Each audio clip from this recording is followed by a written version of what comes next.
Welcome back to the Talon Axe Armory. If you subscribe to the channel, you probably saw the short where I FPS tested these two blasters, the Game Face Trion and the Worker Harrier. And today, we're going to do something a little different and something people in my life find highly entertaining. I'm going to rant about how absolutely irritated I am that this thing cost me $160 new.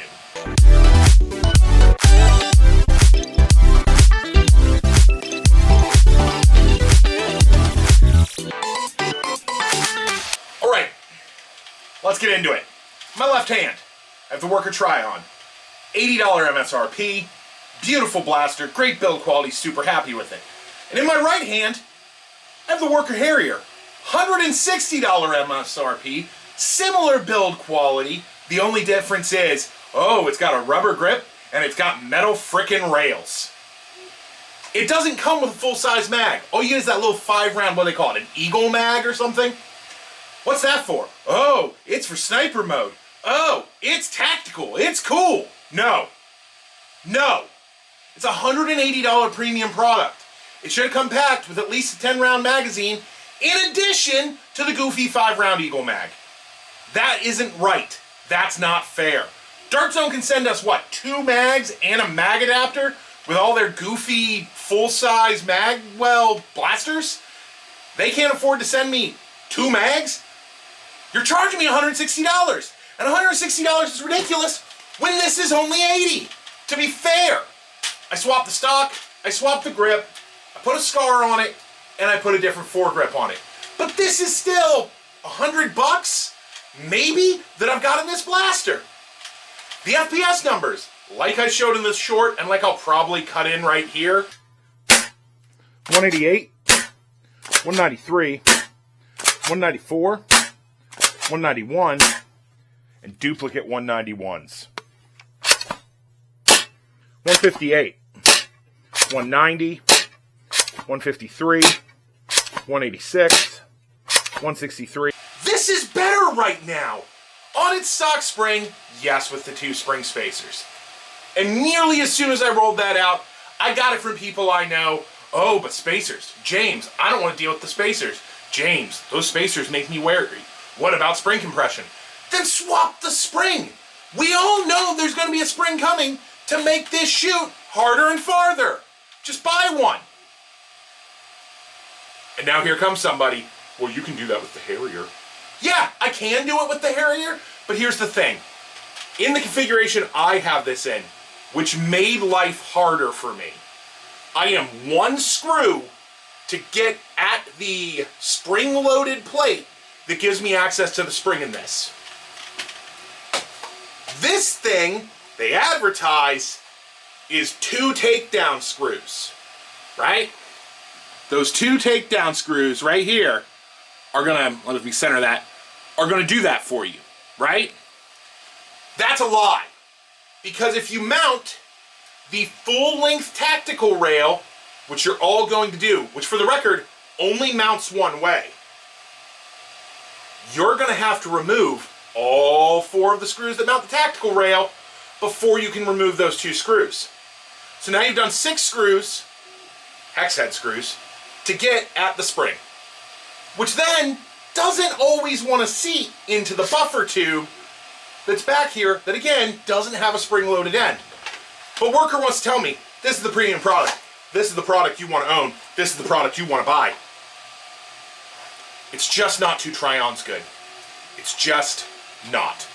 This is a fine blaster for the avid collector.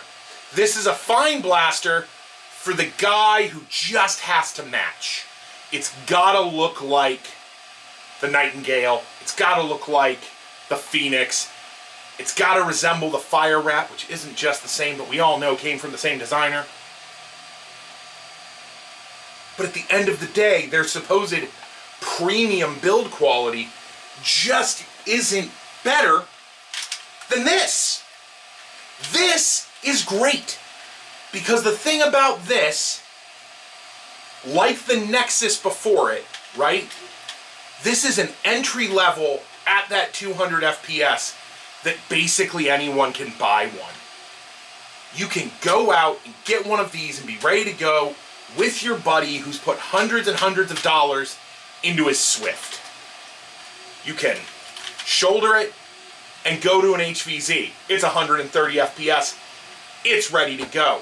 You can put one spacer in and you're above that number for super stock and getting into ultra stock. And when you put both in, congratulations, 200 foot per second war, ready to go. This is great. This is for Johnny Tryhard. This is for the guy who won't admit that the reason he's buying it is it says worker. And the reason he's buying it is he knows one guy with a Swift that hits like 300 feet per second. And because the Swift hits 300 feet per second, this will hit 300 feet per second. And that means he's got to have it.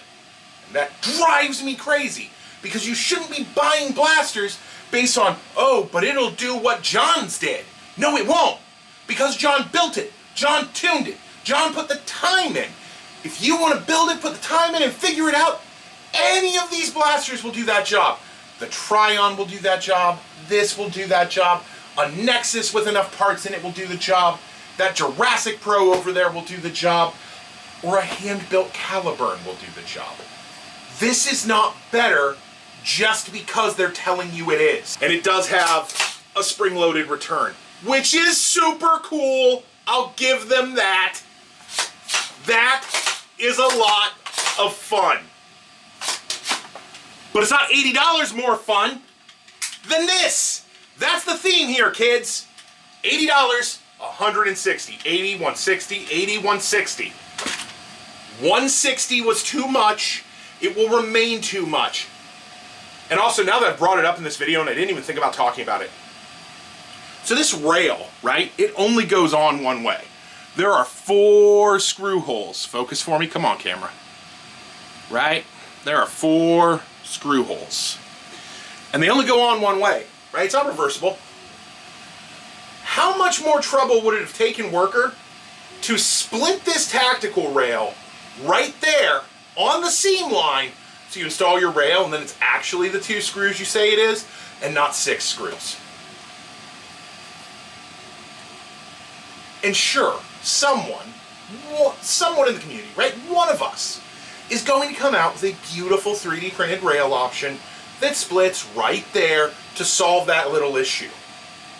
But it's not an issue we should have to solve on a $160 blaster. For $160, I should be able to hand this to the least accomplished modder in my local community and go, congratulations, you're ready to go, 200 feet, have a good day. And that's not what they gave us. It's what they told us they were giving us, but it's not what they gave us. Gameface took the contributions of the community from the CETA, right? They took the contributions from their own Gameface Prime, and they built this. It's slender. The profile is gorgeous. The blaster is a joy to shoulder. The Prime is not as smooth as that one. The Harrier is way smoother, but the Prime is easier than it has any right to be. So in closing, I'm not going to tell you not to buy either of these. They're both a beautiful build quality. They're both good, stout plastic that doesn't have a whole lot of flex under load. They both prime beautifully, but in very different ways. The Prime on the Harrier is legitimately buttery smooth, but the Prime on the Trion is so tight. And that tightness counts for something, right? The ability to just, and you're in. It's something different. And on some level, you have to respect that they are something different. And that the Harrier may indeed be trying to do something different and unique. But what it's trying to do costs you an extra $80, and that $80 could have stayed in your pocket. And that's my problem with it. It's not a $160 blaster. It's a $100 blaster. It's a $120 blaster. But at $160, it's just too much money when you could have this. So I think that's really where I'm getting at. You could buy a $160 worker Harrier, but an $80 game face Trion is just as much fun to fire. Take from that what you will, but I like this better.